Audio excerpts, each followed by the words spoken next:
हिमाचल दस्तक में एक बार फिर आपका स्वागत है। मैं हूं आपके साथ मस्तनाम दलैल। पेश करते हैं हिमाचल प्रदेश की प्रमुख खबरें। हिमाचल प्रदेश सरकार ने समर वेकेशन स्कूलों की छुट्टियों का शेड्यूल जारी कर दिया है। इस साल मानसून ब्रेक 32 दिन का होगा। शिक्षा विभाग के जारी शेड्यूल के अनुसार अलग अलग स्थानों के लिए अलग अलग शेड्यूल रहेगा।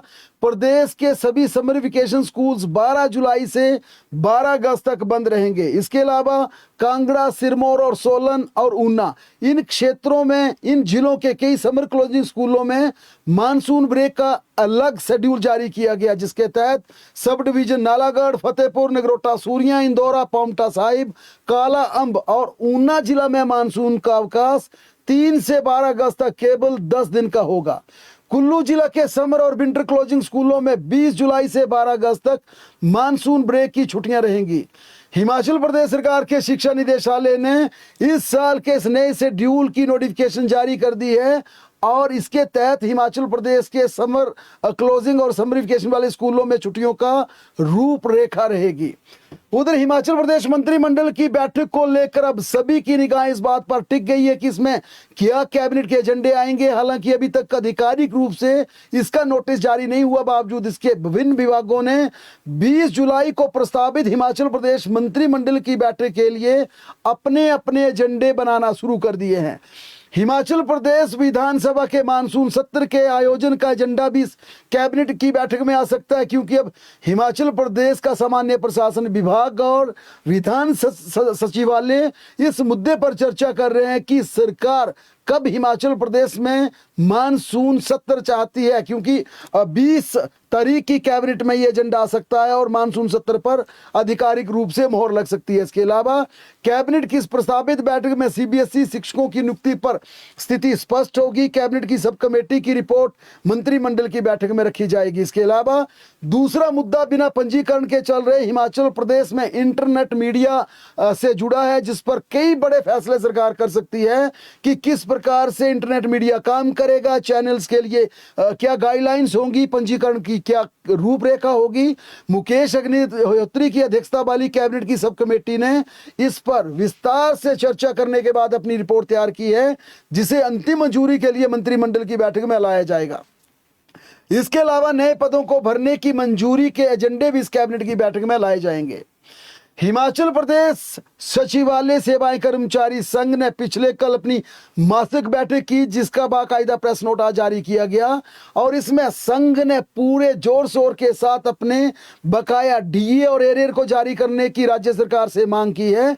चूंकि 15 अगस्त से पहले सचिवालय कर्मचारियों ने यह रणनीति बनाई है कि बार बार सरकार से आग्रह किया जाएगा कि जो हिमाचल प्रदेश के कर्मचारियों का महंगाई भत्ता दे, उसकी किस्तें काफी ज्यादा हो गई हैं। केंद्रीय कर्मचारियों के मुकाबले हिमाचल प्रदेश के कर्मचारी लगातार पिछड़ते जा रहे हैं, जबकि वेस्टर्न डिस्टर्बेंस के कारण जो तेल की कीमतों में वृद्धि हुई, उसके बाद हिमाचल प्रदेश में हर चीज काफी महंगी हो गई है। यही वजह है कि प्रदेश कर्मचारी सचिवालय संघ ने अब एक बार फिर अपने डीए और एरियर की मांग को लेकर पूरी तरह से सरकार के समक्ष इस मुद्दे को प्रमुखता से उठाना शुरू कर दिया है। इसके अलावा 5 वर्किंग डेज हिमाचल में होने चाहिए, चंडीगढ़ की तर्ज पर या अन्य राज्यों की तर्ज पर हिमाचल प्रदेश में भी 5 डेज वीक होना चाहिए। मंडे से फ्राइडे के बीच 5 दिन कार्य दिवस होने चाहिए और सैटरडे और संडे को छुट्टी होनी चाहिए। इसे लेकर भी कर्मचारी पूरी तरह से राज्य सरकार के समक्ष इस मांग को रखने वाले हैं कि सैटरडे को सरकारी दफ्तर और स्कूल संचालित होने के कारण हिमाचल प्रदेश का पर्यटन प्रभावित होता, सड़कों पर ट्रैफिक जाम होता है। यही वजह है कि हिमाचल प्रदेश में 5 डेज वीक के कल्चर को अडॉप्ट करने के डिमांड को प्रमुखता से रखने का विचार हुआ है। जाहिर तौर पर इस पर पिछली जयराम सरकार में मंथन हुआ था। इस सरकार ने भी शुरुआती दौर में कहा था कि हम 5 डेज वीक पर पूरी तरह से मंथन करेंगे। चूंकि अब देश के अधिकतर राज्यों में दिल्ली या केंद्र सरकार की बात की जाए या फिर चंडीगढ़ की बात की जाए या नॉर्थ ईस्ट की कई स्टेट्स की बात की जाए या फिर साउथ के कई राज्यों की बात की जाए, इस समय देश के अधिकतर राज्यों में 5 डेज वर्किंग का कल्चर पूरी तरह से हावी हुआ है। इसी के तहत हिमाचल प्रदेश में भी इस पर विचार चल रहा है कि क्यों ना सुबह 9 बजे से लेकर शाम 6 या 6:30 तक सरकारी दफ्तरों को चलाया जाए और शनिवार और रविवार 2 दिन हिमाचल प्रदेश में छुट्टी रखी जाए। जाहिर तौर पर हिमाचल प्रदेश सचिवालय कर्मचारी संघ ने यह मुद्दा जिस प्रकार से उठाया है और सरकार के समक्ष रखा है, इसमें यह भी सूचना है कि सरकार इस पर बातचीत के लिए तैयार है और कोई वाकई इसमें बेहतर नतीजा निकलता तो वे राज्य की कांग्रेस सरकार हिमाचल प्रदेश में 5 डेज भी कर सकती है। इसके साथ साथ ही कर्मचारियों ने ट्रेनी कर्मचारियों के लिए सचिवालय का भत्ता मांगा है, रिक्त पदों को भरने की मांग रखी है। उधर अयोध्या स्थित राम मंदिर के चढ़ावे से जुड़े कथित विवाद के बीच मुख्यमंत्री सुखविंदर सिंह सुक्खू आज अपने मंत्रिमंडल और कांग्रेस के विधायकों के साथ पैदल मार्च करते हुए शिमला के ऐतिहासिक राम मंदिर पहुंचे। वहां उन्होंने भगवान श्री राम की विधिवत पूजा अर्चना और हवन में आहुति डाली। इस दौरान कांग्रेस कार्यकर्ताओं ने भाजपा के खिलाफ जबरदस्त नारेबाजी भी की। पूजा अर्चना के बाद मुख्यमंत्री सुखविंदर सिंह सुक्खू ने मीडिया से बातचीत में कहा कि भाजपा ने राम मंदिर का राजनीतिकरण किया। करोड़ों लोगों ने राम मंदिर के निर्माण के लिए अपनी श्रद्धा अनुसार दान दिया। उन्होंने कहा कि हम हिंदू हैं तथा हमारी भगवान राम के प्रति अथाह आस्था है। जब मंदिर का निर्माण हो रहा था तब उन्होंने भी मंदिर निर्माण के लिए चंदा एकत्रित करने आए राम भक्तों को अपनी श्रद्धा के अनुसार चंदा दिया था। मुख्यमंत्री ने कहा कि जब अयोध्या में राम मंदिर का उद्घाटन हो रहा था तब पूरे देश में आधे दिन की छुट्टी की गई थी, परंतु हिमाचल प्रदेश सरकार ने पूरे दिन का अवकाश प्रदान किया क्योंकि भगवान हमारे आराध्य हैं तथा भगवान राम के आदर्शों पर हम चलते हैं। मुख्यमंत्री ने फिर दोहराया कि सनातन के प्रति ये हमारी अटूट श्रद्धा और हिंदुत्व का हमारा झंडा दिखता है कि पूरे देश में जब भगवान राम की प्राण प्रतिष्ठा हो रही थी वो आधे दिन का अवकाश किया, लेकिन हिमाचल प्रदेश पूरे देश का इकलौता राज्य था जिसमें पूरे दिन की कर्मचारियों को छुट्टी दी गई, स्कूलों में छुट्टी दी गई ताकि इस पर्व को लोग अपने घर पर बैठकर टेलीविजन के माध्यम से देख सकें।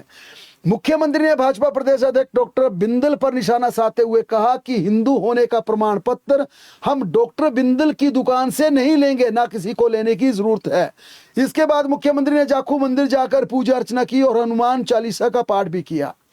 सुक्खू सरकार के युवा मंत्री विक्रमादित्य सिंह ने भी डॉक्टर बिंदल पर तीखा हमला बोलते हुए कहा कि भाजपा के प्रदेशाध्यक्ष तो हिमाचल प्रदेश के है ही नहीं। उन्हें बाहरी बताते हुए विक्रमादित्य सिंह ने बड़ी बात कह डाली कि बिंदल तो हाल ही में हिमाचल प्रदेश आए हैं, वो तो हरियाणा के रहने वाले हैं और उनके पास हिमाचली बोनोफाइड भी नहीं है। विक्रमादित्य सिंह का कहना था कि सनातन की असली जड़ें हमसे जुड़ी हैं। हमारी 122 पुस्तकें हिंदुत्व को लेकर, सनातन को लेकर मानती हैं और हिमाचल प्रदेश में धर्मांतरण का कानून पारित करने वाले वीरभद्र सिंह ऐसे शख्स थे जिन्होंने इसके प्रति एक सनातन का बड़ा संदेश दिया था। उधर नेता प्रतिपक्ष जयराम ठाकुर ने मुख्यमंत्री सुखविंदर सिंह सुक्खू और उनके मंत्रिमंडल द्वारा राम मंदिर में की गई विशेष पूजा अर्चना को लेकर कांग्रेस पर चुटकी ली।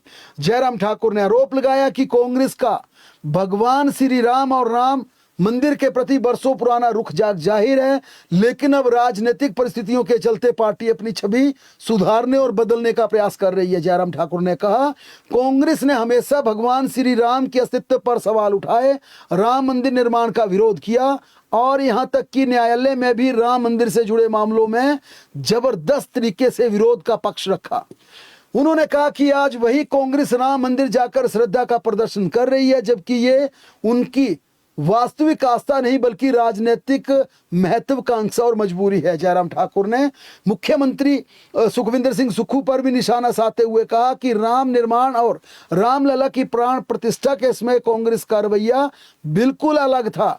उधर अनुराग ठाकुर ने कहा कि कांग्रेस वर्षों तक भगवान श्री राम के अस्तित्व, राम सेतु और अयोध्या में राम मंदिर के निर्माण का विरोध करती रही और आज किस प्रकार से ढोंग कर रही है। इसी मुद्दे पर भाजपा प्रदेशाध्यक्ष डॉक्टर राजीव बिंदल ने जबरदस्त प्रहार करते हुए कांग्रेस पर कहा कि कांग्रेस क्या करती है, कांग्रेस कितनी सनातनी है, किस एजेंडे को लेकर चलती है, ये किसी से छिपा नहीं है। हर देश का नागरिक जानता, हिमाचल प्रदेश का हर व्यक्ति जानता। उन्होंने कहा कि कांग्रेस को कोई सर्टिफिकेट जारी करने की जरूरत नहीं है क्योंकि जनता स्वयं कांग्रेस को उसका प्रमाण पत्र दे चुकी है, कांग्रेस को उसकी हैसियत दिखा चुकी है। मुख्यमंत्री सुखविंदर सिंह सुक्खू ने आज प्रदेश सचिवालय से सुजानपुर तथा धर्मशाला से वर्चुअली उद्घाटन व शिलान्यास किए। सुजानपुर में निर्मित 3311 केवी विद्युत उप केंद्र पटलांदर का वर्चुअली माध्यम से शुभारंभ किया। उधर मुख्यमंत्री ने धर्मशाला में राज्य पिछड़ा वर्ग आयोग के अध्यक्ष के नए कार्यालय का भी शुभारंभ किया। इस दौरान मुख्यमंत्री ने कहा कि राज्य सरकार शिमला जिला के डोडरा क्वार क्षेत्र को अन्य पिछड़ा वर्ग का दर्जा तथा कांगड़ा जिला के बड़ा भंगाल क्षेत्र को अनुसूचित जनजाति का दर्जा दिलवाने के लिए पुरजोर प्रयास करेगी और दर्जा दिलाएगी। भारतीय जनता पार्टी के प्रदेश के कोर ग्रुप की आज महत्वपूर्ण बैठक मुख्यालय दीप कमल चक्कर में आयोजित हुई। बैठक में नेता प्रतिपक्ष जयराम ठाकुर, भाजपा प्रदेश प्रभारी श्रीकांत शर्मा, सह प्रभारी संजय टंडन, पूर्व केंद्रीय मंत्री एवं सांसद अनुराग सिंह ठाकुर सहित कोर ग्रुप के सभी सदस्य मौजूद रहे। बैठक के बाद पत्रकार वार्ता को संबोधित करते हुए भाजपा प्रदेश अध्यक्ष डॉक्टर बिंदल ने कहा कि कोर ग्रुप ने प्रदेश के वर्तमान राजनीतिक परिस्थितियों, हाल ही में हिमाचल प्रदेश में पंचायती राज एवं शहरी निकाय चुनावों में भारतीय जनता पार्टी को मिली प्रचंड जीत के लिए प्रदेश की जनता का आभार व्यक्त किया। इसके अलावा उन्होंने कहा कि संगठन एवं जन आंदोलनों की रणनीति पर विस्तार से चर्चा की गई। डॉक्टर बिंदल का कहना था कि भाजपा कांग्रेस सरकार की जन विरोधी नीतियों और अधूरी गारंटियों के खिलाफ प्रदेश भर में जन आंदोलन चलाएगी, जिसकी आज रूपरेखा तय की गई। हिमाचल प्रदेश सरकार ने 1,16,000 अति निर्धन परिवारों की पहचान कर उन्हें हर महीने 300 यूनिट तक निशुल्क बिजली उपलब्ध करवाने की तैयारी पूरी कर ली है। मुख्यमंत्री सुखविंदर सिंह सुक्खू ने इस महत्वाकांक्षी योजना का उद्देश्य उन परिवारों तक सीधी राहत पहुंचाना है जो बढ़ती महंगाई और सीमित आय के कारण बुनियादी जरूरतों को पूरा करने में कठिनाई का सामना कर रहे हैं। हिमाचल प्रदेश सरकार ने राज्य विद्युत बोर्ड और जिला परिषद के कर्मचारियों को पुरानी पेंशन योजना के दायरे में लाने की तैयारी कर ली है। यानी हिमाचल प्रदेश की सरकार ओल्ड पेंशन के दायरे को बढ़ा सकती है। इसमें 2 वर्गों को शामिल कर सकती है, जिला परिषद और बिजली बोर्ड। इसके लिए वित्त विभाग को एक्सरसाइज करने के सरकार ने निर्देश जारी कर दिए हैं। जाहिर है कि राज्य सरकार ने ओल्ड पेंशन स्कीम बरकरार रखने का अपना स्टैंड क्लियर कर दिया है और इसी कड़ी में अब बिजली बोर्ड और जिला परिषद कर्मचारियों को ओपीएस के दायरे में लाने पर मंथन शुरू हो गया है। हिमाचल प्रदेश हाईकोर्ट ने मल्टीटास्क वर्कर की ओर से गलत आय प्रमाण पत्र देने पर एक महत्वपूर्ण आदेश जारी किया। कोर्ट ने याचिकाकर्ता के पक्ष में वर्ष 2024 से जारी अंतरिम रोक को तुरंत प्रभाव से हटा दिया। इसके साथ ही अदालत ने विभाग को निर्देश दिए कि संबंधित पद को मेरिट सूची में अगले स्थान पर मौजूद उम्मीदवार को सौंप दिया जाए। कांगड़ा हवाई अड्डे के विस्तारीकरण के लिए भूमि अधिग्रहण को लेकर रछियाल पंचायत के उड़िया और आसपास के प्रभावित गांव के लोगों के घर खाली करवाने के लिए जारी किए गए 15 दिन के नोटिस से ग्रामीण काफी नाराज हो गए हैं। आज ग्राम पंचायत रछियाल के प्रधान रोशन लाल के नेतृत्व में प्रभावित परिवारों ने उपायुक्त कांगड़ा हेमराज ब्यारबा से मुलाकात कर घर और गौशालाएं बनाने के लिए कम से कम 1.5 साल का समय देने की मांग की। उन्होंने 15 दिन में घर खाली करेंगे तो जाएंगे कहां, और सरकार को संवेदनशीलता दिखानी चाहिए और कम से कम 1.5 साल का उन्हें वक्त देना चाहिए। शिमला पुलिस ने चिट्टे के साथ 3 व्यक्तियों को गिरफ्तार किया है। पकड़े गए 3 आरोपी इंद्रदेव उर्फ दानू, मोती शर्मा और सूरज चौहान के नाम शामिल है। वहीं मनाली स्थित किराए के कमरे से भी चिट्टा बरामद किया गया। इस मामले में अमृतसर के 2 पुरुष और 2 महिलाओं समेत 4 आरोपियों को गिरफ्तार किया गया। पुलिस ने 20,000 रुपए के नगद, इलेक्ट्रॉनिक तराजू और अन्य सामान भी जब्त किया है। पांवटा साहिब शहर से वार्ड नंबर 8 में एसडीएम कार्यालय के पास हुए सनसनीखेज आगजनी मामले में पांवटा पुलिस ने बड़ा खुलासा किया है। मामले का मुख्य साजिशकर्ता पीड़ित का ही पड़ोसी निकला। पुलिस ने साजिश रचने वाले अक्षित गर्ग को गिरफ्तार कर लिया है। मोहाली कुराली हाईवे पर आज एक सड़क हादसे में हिमाचल प्रदेश के ऊना जिला से ताल्लुक रखने वाले 3 लोगों की दुखद मृत्यु हो गई। मंगलवार को हुए इस भीषण हादसे में देहला गांव के व्यवसायी सुरेश एरी, महतपुर के व्यवसायी आदित्य जैन और पुत्र वधू की इस पूरे मामले में दुखद मृत्यु हुई। हिमाचल प्रदेश में अगले 6 दिनों तक भारी बारिश का अलर्ट रहेगा। मौसम विज्ञान केंद्र के अनुसार 8 जुलाई से 13 जुलाई तक भारी बारिश का येलो अलर्ट जारी किया गया है। इस दौरान शिमला, कुल्लू, मंडी, कांगड़ा, सिरमौर व चंबा में 1-2 स्थानों पर बहुत ज्यादा बारिश होने की चेतावनी जारी की गई है। प्रदेश की तमाम बड़ी खबरों के लिए लगातार जुड़े रहें हमारे साथ। देखते और पढ़ते रहें हिमाचल दस्तक।